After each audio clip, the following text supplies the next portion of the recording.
Nightcall. We are carrying on with the adventure in Paris. We are following our taxi driver and exploring all of those misdemeanors of the judge. The judge is the serial killer who was stalking the streets of Paris at night, causing all kinds of problems to everyone. Police, inspector, and the force included. So, without further ado, we'll crack on with some gameplay. Let's see what this night is going to bring us. We are collecting bits of information, as you can see on the board, and collating evidence in response to the request that came to us from the police. The bus goes by, making the walls shake. It's time to get moving on your investigation. Okay. So I've looked at all of this already. End the night. With a heavy hand, you wipe your tired face. Down on the open sofa bed. The events of today run through your head. The streets, the passengers, the faces, their problems. Your brain's running at full speed, your body aches and you are in pain.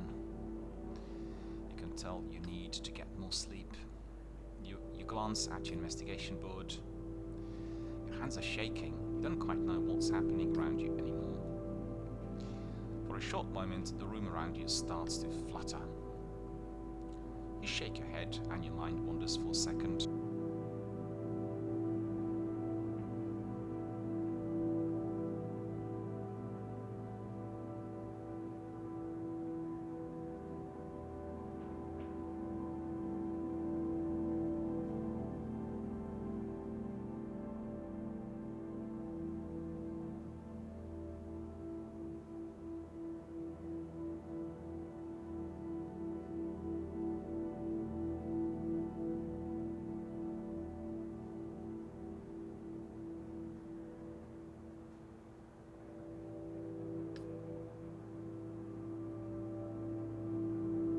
Your eyes close.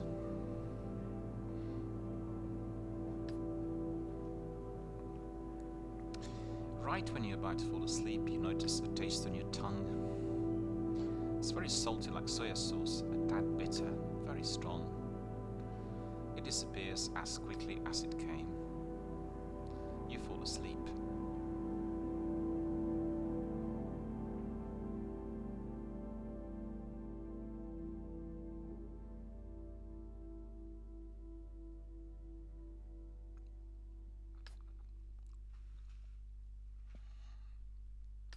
You open one eye.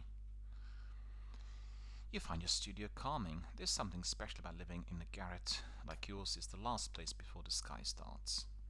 You get up quickly, and a few minutes later you're outside of your studio. Night 5. Well, I was collecting evidence and exploring the city. Who's this?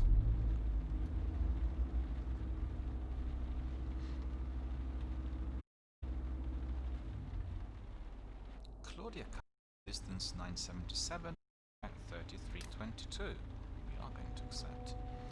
You pick up your next passenger in front of the Paris office of the medical examiner. In short, the morgue. When she gets in, you are surprised. How can she be a suspect? Her face, beautiful and soft, doesn't go with her clothing, her style, or her attitude. She gives you her address and you start driving. Her voice is dry, frank, and she has an accent you have trouble determining. South American, maybe.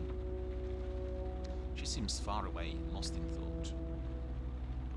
A few seconds go by and she still hasn't taken so much as a look at you. Everything okay, madam? She almost jumps out of her seat and looks like she wants to disappear. Yes, everything is fine. That accent again, the one you cannot place. A long day today, in a manner of speaking. Some days are harder than others. Some days take more out of you, they're more demanding than others. A sad smile runs across her face like a shooting star. A second goes by, slowly, very slowly. Then the meteorite explodes, your passenger breaks down. You try to calm her down. Are you okay? She raises a hand to silence you. Between sobs, you hear her say something. Give me a minute, please. Without a word and without the slightest noise, you slow down. The road passes by, slowly, in no hurry. After a moment, she sits up. Can I ask you something? You nod. She takes a deep breath.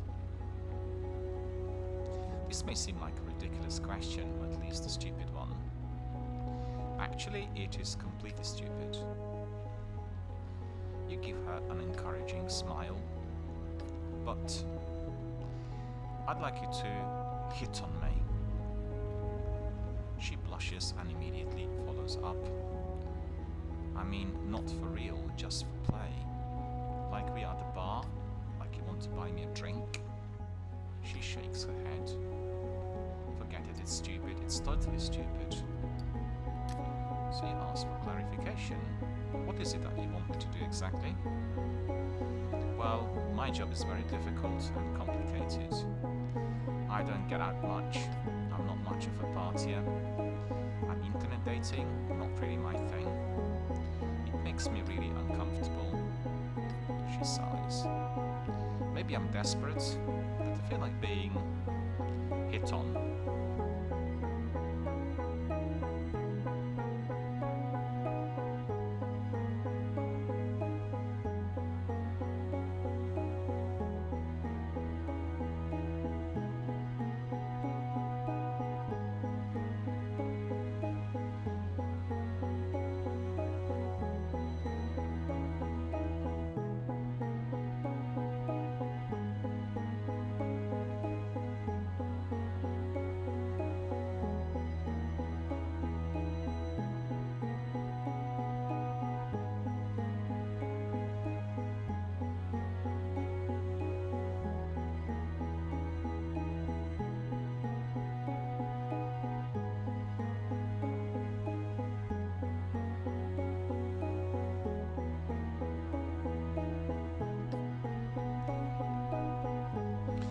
Yes, hit on, plainly and simply. Could care less if that shocks you, if you think it's funny, as long as you play along.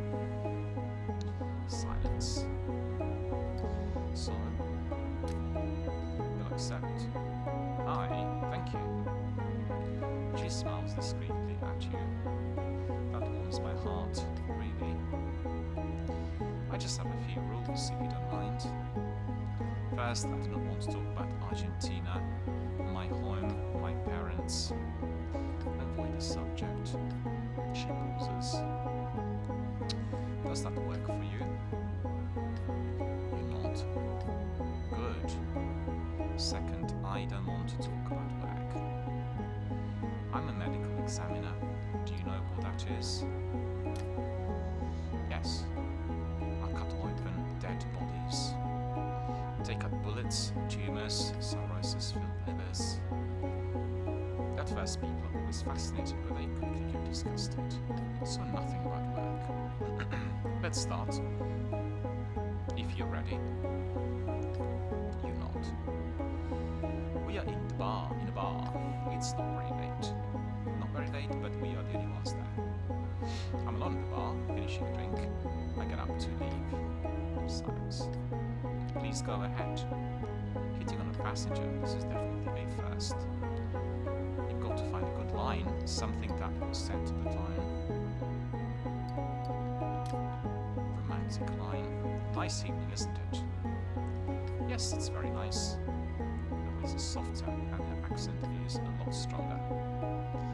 And it's only just beginning. I was thinking the same thing.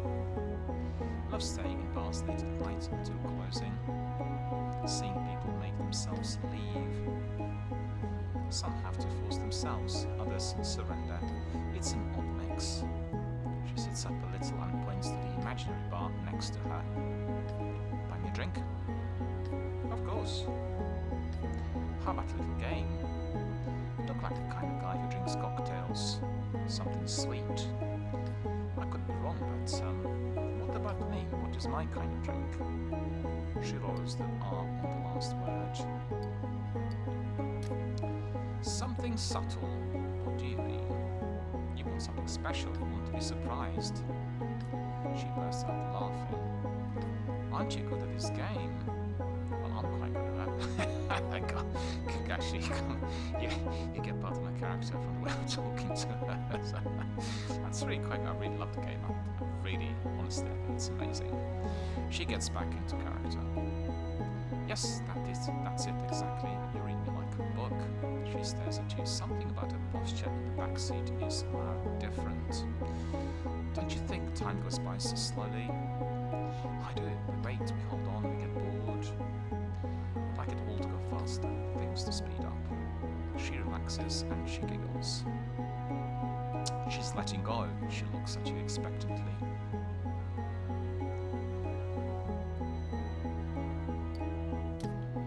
I like the way you laugh. You do?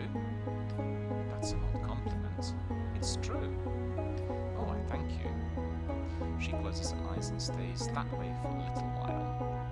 A smile settles onto her face, a warm, natural, and uncontrolled smile. Thank you. You were perfect, unusually kind. She nods slowly. I must confess that the way you came on to me was truly charming. You have very kind eyes. Your passenger sighs contentedly. She seems happy and relieved. You pull up in front of the address she gave you. It's strange. What's that? There's something different about you.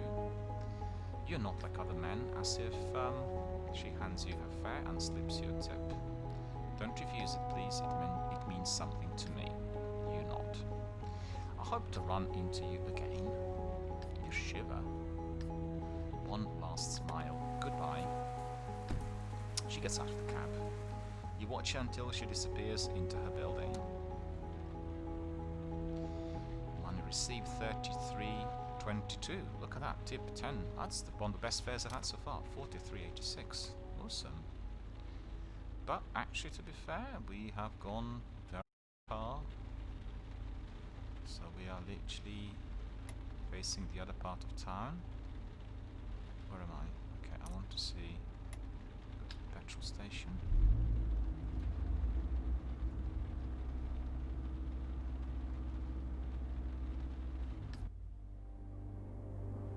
You pull over and stop at a petrol station, not a soul in sight.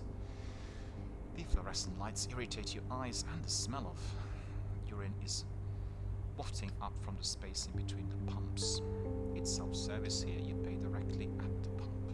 The mini-mart over there, it must sell newspapers. The person behind the counter must see and hear things. Might be worth asking a couple of questions. This place makes you nervous, all you want to get back into your own cab.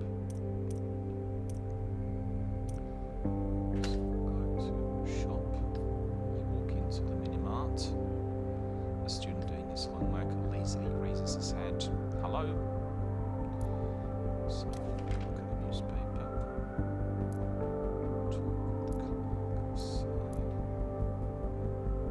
Cash. Don't really have any of that.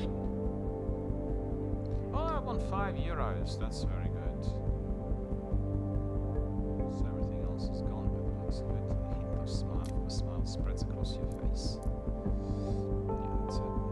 To get out of that, back. Do we need some petrol? You, on the other hand, curse automatically as you put one foot out into the freezing cold.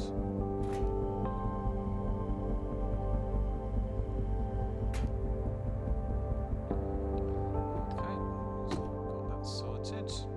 You get into the taxi and drive away. So where do we go next? See, we've got somebody nearby. Go to him, I think.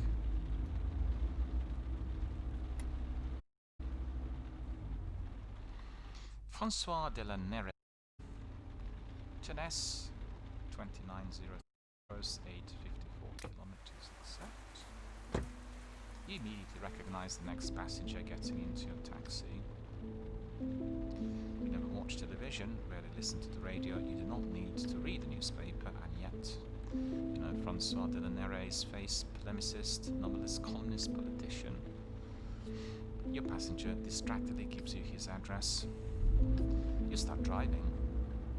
Oh! Deluxe Etoile. You have discovered 10% of the Pasidex base game. Only 10%? He appears to be out of breath. His voice and hands are shaking. Unbelievable. He separates each syllable as if it is going to protect him from the violence around him. Unbelievable. Is everything okay? Can you even begin to fathom what a public danger this represents? What? A mere 5 minutes ago I wanted to cross the street. Suddenly, slicing through darkness in deafening silence, came an electric car. Its asphalt-coated tires drive right over the tip of my loafer. It's shot, I can tell. The leather is compressed and streaked with mud and soot. It is a travesty. A travesty. He begins writing furiously. You catch a few words from him from time to time. What for? For the environment. Create more road deaths. Save polar bears. He leaves you hanging for a second before grinning. Another badly thought out stunt from the snowflake hipster lobby. Quinoa. Electric planes that will crash into Charles de Gaulle Airport without a sound. You hear a throaty laugh. The Earth, safe, intact, clean, but at what cost? No way, Jose. Our planet produces oil, so we must use it. It would be unnatural not to. Unnatural indeed, he chuckles crudely. Rise up in defense of the sweet purr of the convertible, just as they would the hoot of the owl in danger of extinction in the lush forests of the Champagne region. Champagne, I should say. Ah, murder assassin, the ferocious silence made to oppress us all. He puts down his notebook. A wolfish grin spreads across his face. Yes, magnificent editorial. Just magnificent. What about you? Would you want to have a silent car? Yes. Why on God's green earth? It's better for the environment. Better for the environment? Come now, what is environmentally friendly about a weapon of mass destruction? These cars are going to kill hundreds, thousands of people. The silence will be the carbon dioxide of the 21st century. They will infiltrate our cities, our countryside, and mow us down on foot, on bike, even in another car. I'll tell it as I see it. Noise is life. A city without noise is not a city. Mark my words. You drive in silence for a few minutes. In the back seat, the polemicist is fuming, and you catch occasional snippets of nonsense. The taxi has almost reached your passenger's place. It's just there. You pull up in front of his address, an old building, freshly renovated. On the top floor, the bay windows shine faintly in the darkness as the Eiffel Tower spotlight washes over them. Your passenger's eyes. Oh, the devils, the fools. It's the middle of the night, and they're still having the time of their lives. He opens the window on his side and screams at a packed cafe. The heated patio is filled with young people, well dressed and quite drunk. When will you cease this madness? Then turns to you to whisper, as if in secret. Every night they make one hell of a racket. Impossible to get a wink of sleep.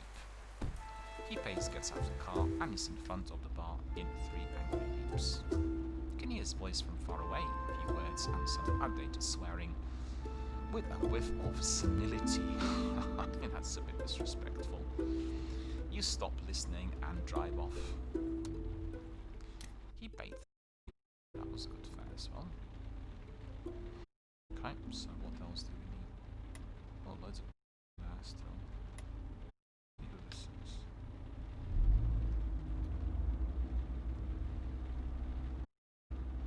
Actually, I should have those newspapers. Boo. About it. Piero bet I'm too drunk to drive. One going 2754 kilometer 2564. Accept. You pull up in front of the address. The central office gave you a crappy joint, quite a popular one by the looks of the line spinning out the door and onto the sidewalk. You sit for a moment. The door opens and a group of 30-somethings come into view. All the men and women are dressed like sporty running shoes, jeans, small shoulder bags. They are officers from the Paris Anti-Crime Squad in plain clothes. You sigh. They're brutish types.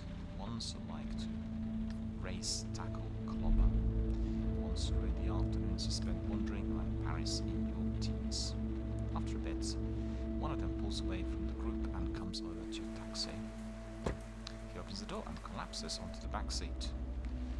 He is stocky and of Asian descent. You can see his muscles through his thick winter clothes. He smells like crepes and hard cider, and his face is bright red. Hey, what's up? I live near Turness. He chuckles as one of his colleagues rushes over to the taxi and pulls an imaginary gun from his coat. He points to his badge and screams at you with a big smile on his face. What a douchebag. The other cop eventually backs off and you drive away. Sorry man, we were having a going away party for a colleague and celebrating Christmas too. No worries. Your passenger smiles, then puts his fingers back on his temples. I drank too much. I'm a lightweight and they know it. I think they were trying to loosen my tongue. His behavior changes abruptly, like he's just seen a ghost. One question. Yeah. Do taxi drivers have some sort of policy or ethics code? Not sure I understand. Like priests or doctors. If I tell you something, can you keep it to yourself? He starts speaking before you even have a chance to reply. I've been lying to my colleagues for years. Joined the school 8 years ago, and they all think I'm in a relationship with a woman who lives in Strasbourg, and that we are going to get married. He makes a strange yelping noise, like an air bubble bursting on the surface of a river. As soon as they get too close to Strasbourg, I start making up stories. We've almost broken up 10 times. I convinced them we're trying to have a kid, but it hasn't worked yet. He sighs. Saying it out loud is just the worst. His eyes are getting shiny. I'm gay. Deep breath. I'm getting married in a few weeks to my boyfriend. Another breath, longer and deeper. No one at work knows, not a living soul. Next sentences come out in a rush. He holds his breath the whole time. I think I like men. I was dead. But I walk in the police station and listen to the comments, all the jokes, all day long. When we catch a guy who's never done time before, we tell him briefly what he should expect. We talk about the violence, and he finally gives me again. I say we because I'm in on it.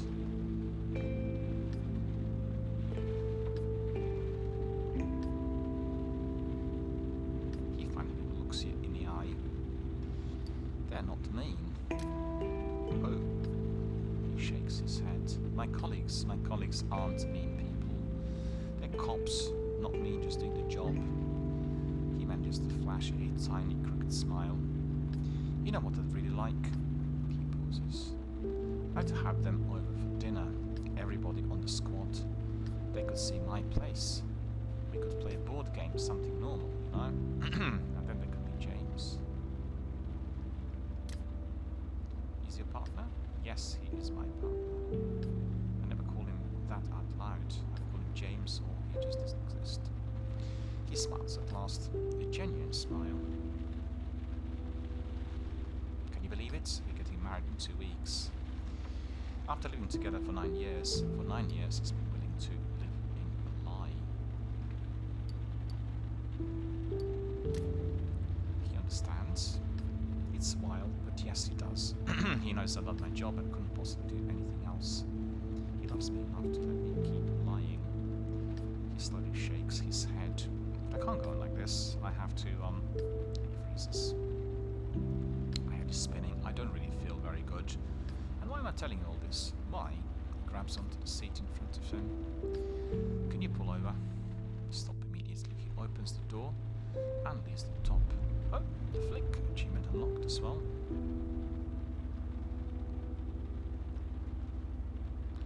He opens the doors. I can't read this because of the pop-ups. He opens the doors and leans the top half of his body out. It's funny because it's the first time I got an achievement which was attached to somebody being sick. I mean, that is really quite unusual, I've got to say. You open the window to air out the greasy smell of fried crappies and the sunset of cider. A moment later, the cop sits back up. Alright, I'm all set. I got it all out. You start driving again. I'm really sorry, he says. As long as it's not in my taxi, he snickers. I promise I'll warn you if it might happen again. You nod while your passenger moans and quietly says, I'm sorry. Yeah, just be careful, okay? He pauses to catch his breath. I haven't been bathing like that since last Easter. Then let me drink this South African liquor, something with cream and cocoa, really nasty. I still picture it. He's doing shots while they're shouting my name, Karate Kid. Karate Kid? He seems uncomfortable. It's my nickname of the squad, Karate. Yeah, I was a judo champion. He runs his hands along the sides of his body like he's showcasing it. Yeah, so Karate Kid. I know it makes no sense. It's racist. Yeah, it is, but at first I didn't say anything. And now, I mean, I'm used to it. He stops suddenly. Everything's spinning again. Can you pull over? Beat of last time he opens the door, leans his head out. So that makes his stomach churn. So he's there. Straight ahead. Can I ask you a question?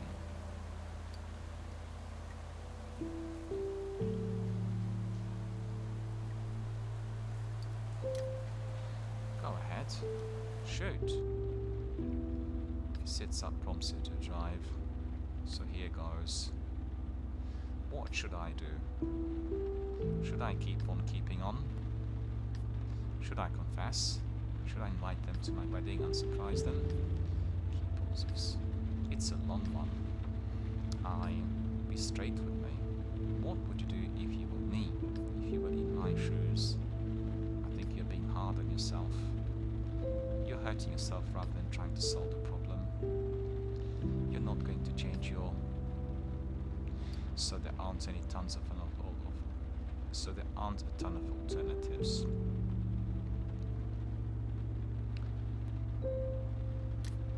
You have to tell them. Tell them? Well, I've got to tell them. He looks at you in the mirror. Can you take me somewhere else, if you don't mind? I don't mind. My colleagues are at the bar. I'll go and see them and tell them everything. If I don't do it now, then I'll never do it. A smile of relief spreads across his face. It's not just the alcohol talking, yeah. But I think it's about the 10th time I've gotten wasted this month. So you're right, I'm hurting myself. He gives you the new address. I need to tell them now. I feel terrible, but I think I'll feel better if I speak to them directly. His headache is apparently back and has knocked him out a bit. You're used to having drunk people in your cab. Actually, the majority of such night passengers are drunk. I don't know how to tell them about all this. From the tone of his voice, you can tell he's beginning to panic. Well, I don't think I'm ready. Should I turn around? Turn around. He scans your face, trying to figure out what you are thinking. You think that? It's your decision. Good then. I want to go home, he sighs. It's not a good idea to talk to them when my blood alcohol level is so high. Thank you. The remainder of the ride is long. You can see he's having trouble sitting still. Once or twice he senses he's about to break and change his mind.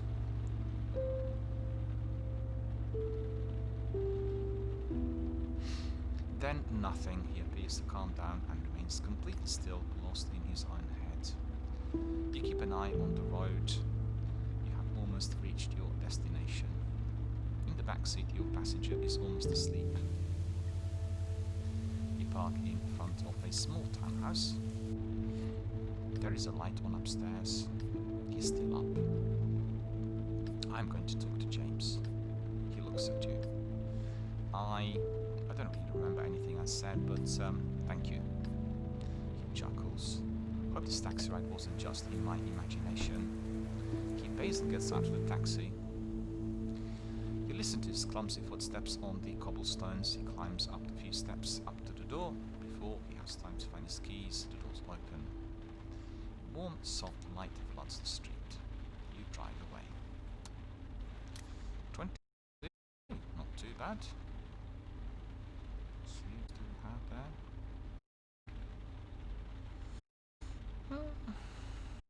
We'll go and have a look at this person there.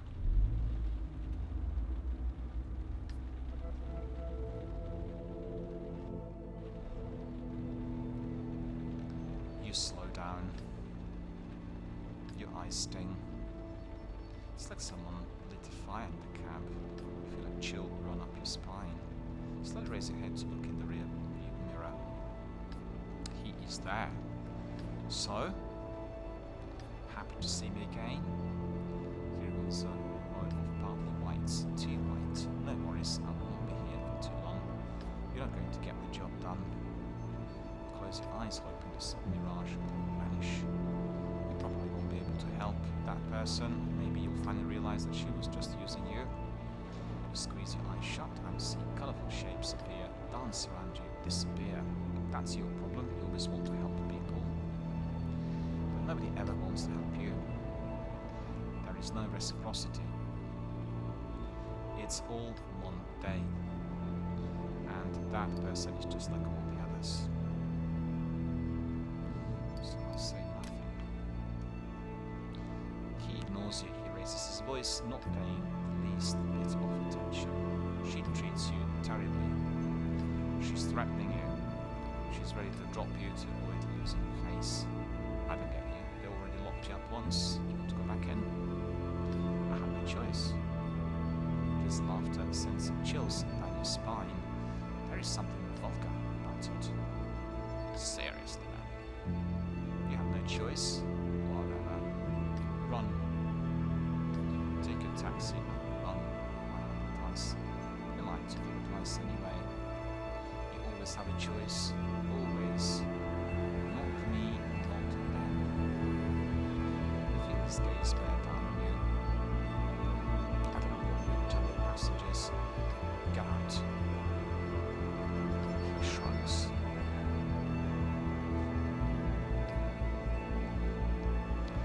Making deals with traitors.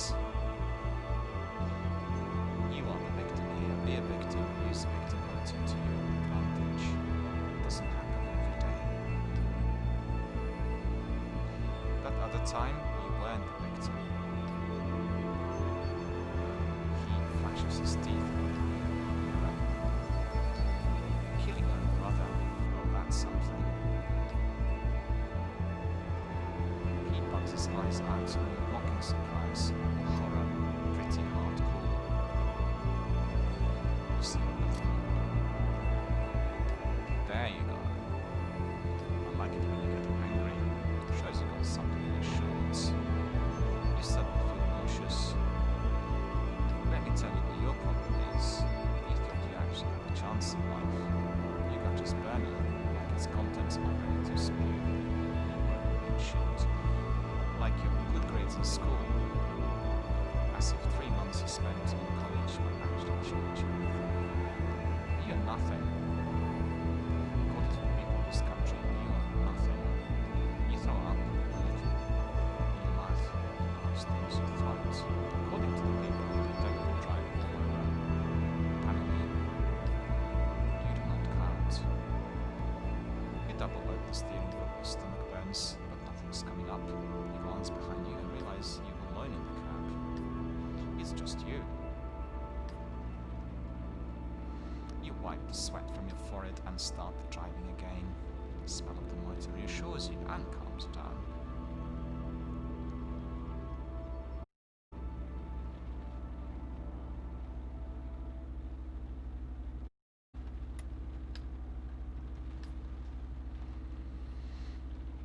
you got coffee with AD? Or was it with... no, it was AD. Alf. Driver, sir. The 16th arrondissement, please. Looks like a good fare. Passenger who's entered the cab makes you feel immediately uncomfortable. Hard to say why exactly. Perhaps the smooth plastic set of his features. His odd appearance, a mad assortment of mismatched clothes. Good evening. Good day. Shrill intonations are offensive to your ear. Tell me, good fellow and driver, would you be so kind as to take me to Rue Perrichon, number 96? As he speaks, you can almost hear the deep accents of what seems to be like a second voice. Sure. You nod slowly and start the car, casting an anxious look in the rearview mirror every so often. Sorry to bother you and disturb you, but I was wondering if you'd be willing to answer a few short questions and queries. Why not? Thanks for opening up to me and for being open-minded too. Good day and good evening. Do you think that building roller coasters is a normal thing to do? The question sends you for a loop. It wasn't at all what you were expecting. What? Apologies, sorry, perhaps my query and question are not clear. Let me try again.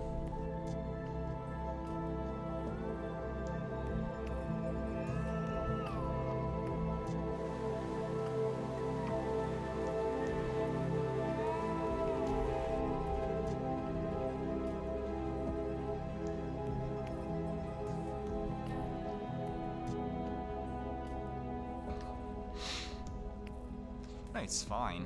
I understood the question. It's just that, I have no idea.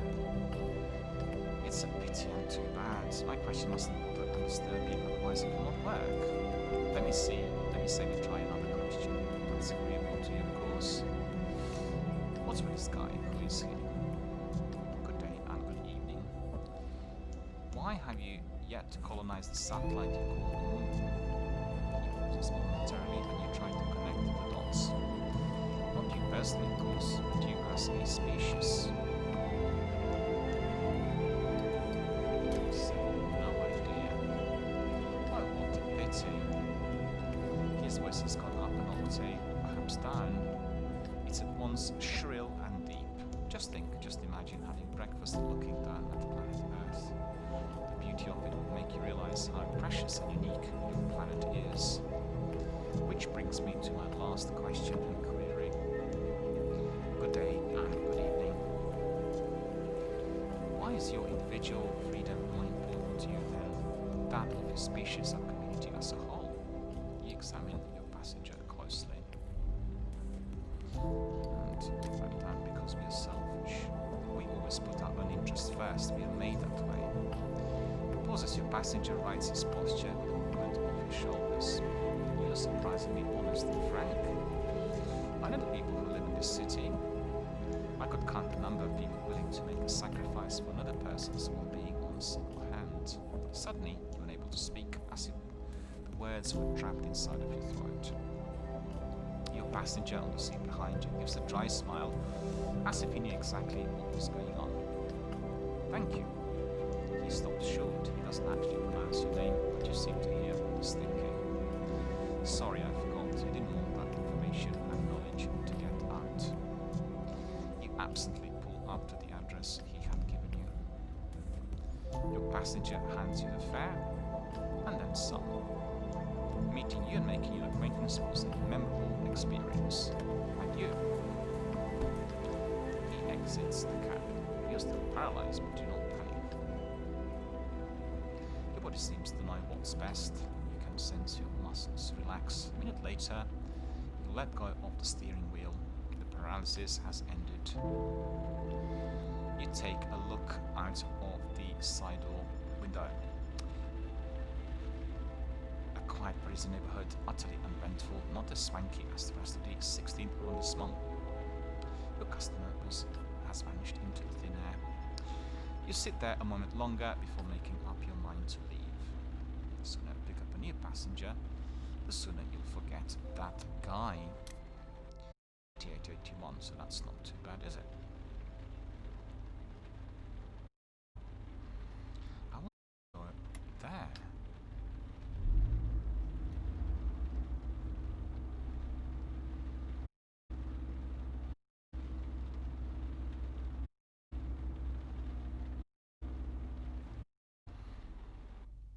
Amélie Franconi, 14th arrondissement, 2168 fare, 638 kilometers. Sounding good. The passenger enters your cab seems familiar to you.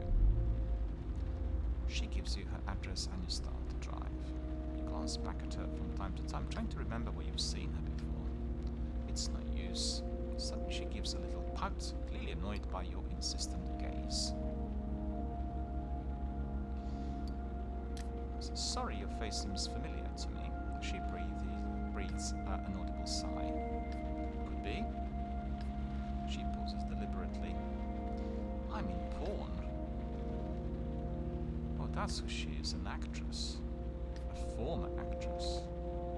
You'd seen her in a couple of movies a few years ago. That's probably why you recognize my face. Your mouth suddenly goes dry. Her eyes and voice show no sign of emotion whatsoever. She might as well have said she were a teacher or a dentist. Say, that's unusual. Well, you're right, it is. A smile tugs at the corner of her mouth. But it is my job. I'm proud of what I do, actually. Though I'd be lying if I said it was always easy, given the state of the industry nowadays. And even then, sometimes it's an illuminated shop window catches her eye. She stops for a moment. Especially with the parents at my son's school, some of the fathers recognize me. She's watching me closely. Some of the mothers too, for that matter. She smiles. Usually I can see they're either amused or ashamed, which is too bad either way. I can imagine. Your eyes meet. A faint smile tugs at the corner of her mouth. You see, you can imagine the talk. Interesting movie. The voice is distinct, with a subtle irony. She's used to having conversations like these. I don't think you can imagine. You probably think it's a pretty good job, that your work all day is all about. She sighs heavily. It's anything but intimate, anything but personal.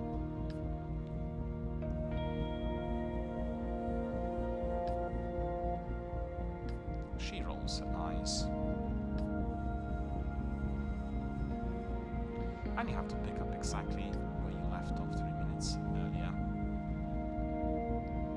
I'll spare you all the details about all these rotten actors. You couldn't possibly imagine them either. She looks away. You sense she's being utterly honest. Afterwards, you know, she goes on with a faint smile. But that's no excuse for your lack of tact. The profession has changed a lot since then, and I want to bring about even more changes. She leans forward slightly. Before actresses could count on working for a dozen years or so, 50 if they started young, they'd have a moment in the spotlight and then it was over. The next career step was merely a slow decline. But nowadays actresses have power, thanks to the media, to streaming and Twitter. She catches her breath. You can sense that she's full of energy, electrified by the discussion. I started my own production company. She loves talking about it, you can see it in her face. It's gender positive, committed, respectful, some call it feminist, but I'm not sure how I would describe it. Her voice is calm, a gleam of passion lights up her eyes. We should be professionals, be respectful. Our actresses and actors are paid well. They receive residual earnings. It's brand new, May 1st, it's fresh, and it works. Zero tolerance when it comes to those dubious types of any assaults. Respect diversity and creativity. She lets out a sigh. Spend a lot of money defending our profession, going after sites illegally, broadcasting our videos, making sure pirates are punished. Pirates? People think just because it's on the internet, it's free. When the latest book of a certain famous French author comes out, and you know the person I'm referring to, right? You know, yes, authors like him get a lot of radio time. Well, if parts of the book are made available on the internet, the final chapter is released where the hero discovers the killer's identity, well, his book stops selling. Since he's a big-name author, he has the right to go after the offenders. What about an actress enjoying a sandwich with some of the guys in there? Doesn't that count as well? She gives a mischievous laugh. course it does. She leans forward. By the way, do you like those sorts of films? Just asking. Just got curious about what people like watching. No, not really my thing. It's okay to talk about it, you know? I hardly watch any. Hardly any. Yeah. You blush slightly. Come on, there's nothing to be ashamed of.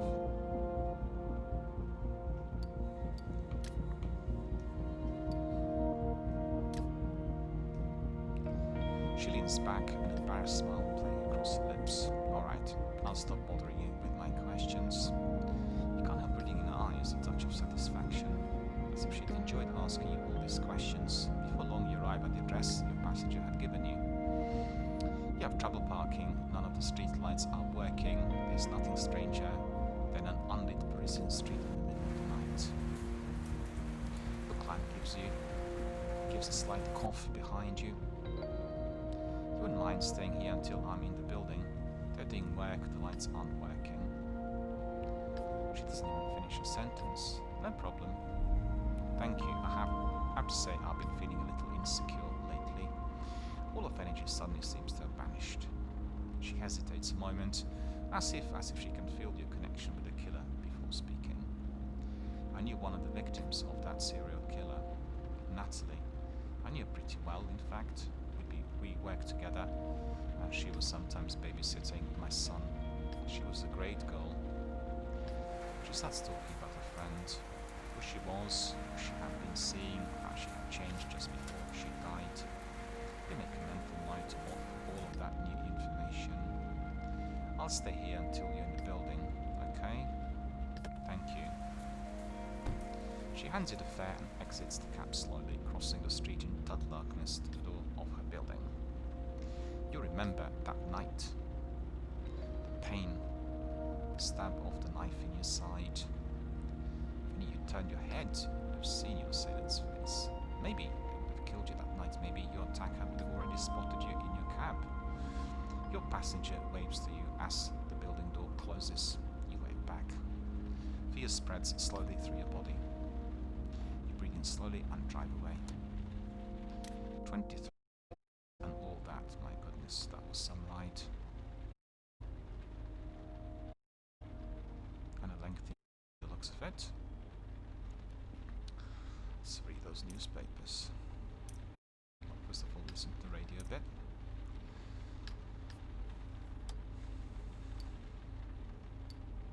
Listen to the news. You happen upon the nighttime news. You immediately recognize the voice of the woman being interviewed, a porn movie director who was simply invited to the presidential palace. She wants to revitalize the French industry and push legislation to protect the actors and actresses and provide them with decent wages. As soon as the news is over, you turn the radio off, so the cab is silent again.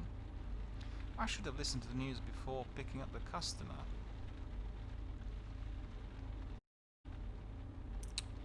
Never mind, read a newspaper.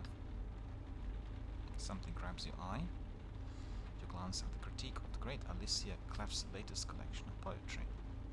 The critic seems convinced, but it is curious to know what might have been inspiring her to write this masterpiece. You turn the page and stop. You've read about a third of the newspaper. Keep reading.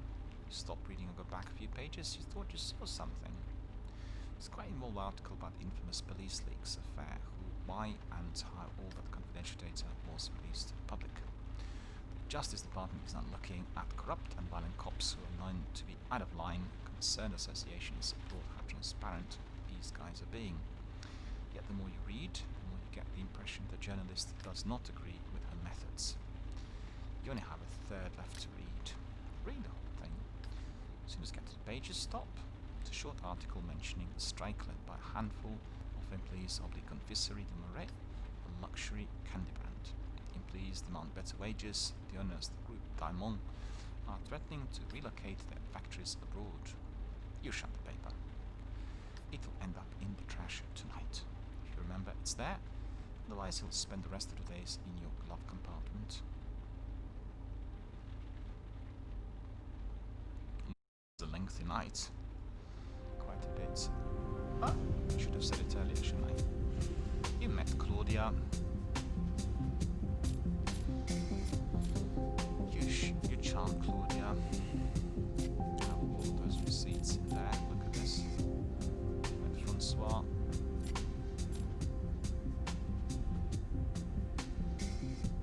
You think electric cars are good for the environment. You met Pierrot.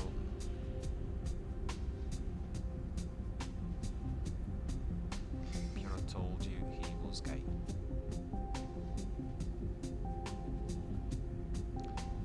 Pierrot told you by James.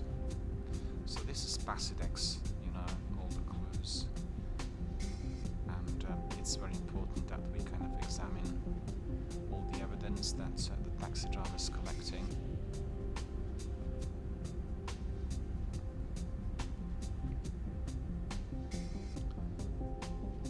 Advise Pierrot to talk to his colleagues.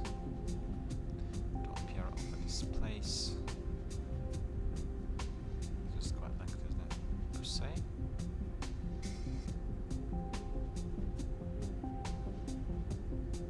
Alf.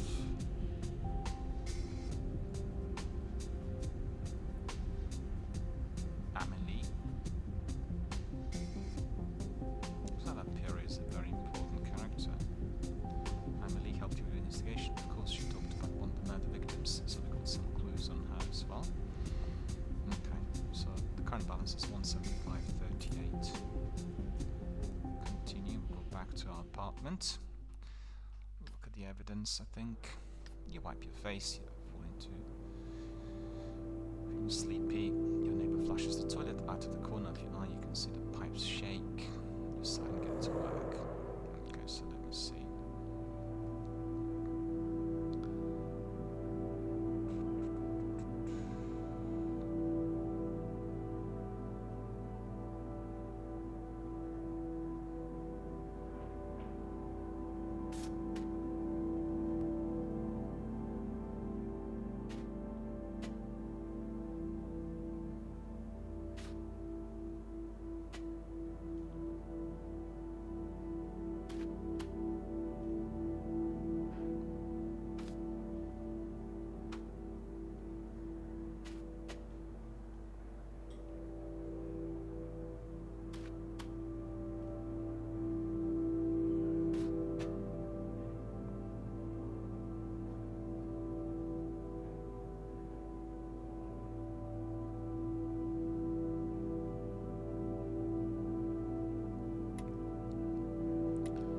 Basidex menu, let's see.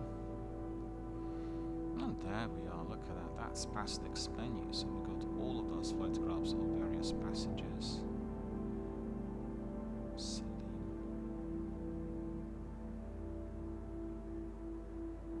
Vincent.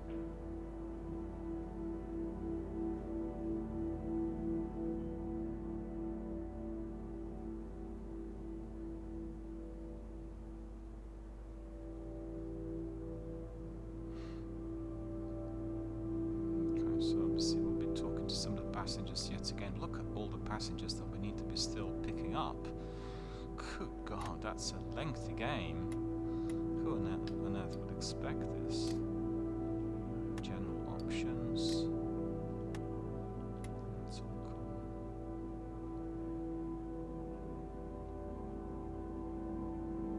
There we are. Alright my friends, we've come to the end of our DRBMiller introducing for today. Hopefully you enjoyed this stream of apologize for this.